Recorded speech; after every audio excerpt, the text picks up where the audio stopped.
তাকবীর।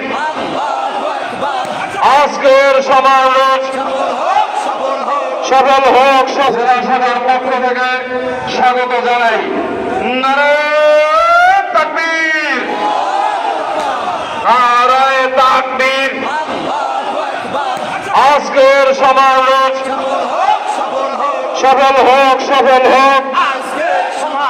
বরগুনাবাসীর পক্ষ থেকে পাথরঘাটা পৌরসভা থেকে একটি মিছিল সহকারে আমাদের পৌর সভাপতি জননেতা মোহাম্মদ জিয়াউর রহমানের নেতৃত্বে এবং মুফাদ্দুলিল্লাহ নাজের নেতৃত্বে একটি বিশাল মিছিল এসেছে। আমরা জেলা সভার পক্ষ থেকে স্বাগত জানাই। নারায়ে তাকবীর, নারায়ে তাকবীর। আজকের সমাবেশ সফল হোক, সফল হোক। বরগুনাবাসীর পক্ষ থেকে পাথরঘাটা পৌরসভা থেকে একটি মিছিল সহকারে আমাদের পৌর সভাপতি জননেতা মোহাম্মদ জিয়াউর রহমান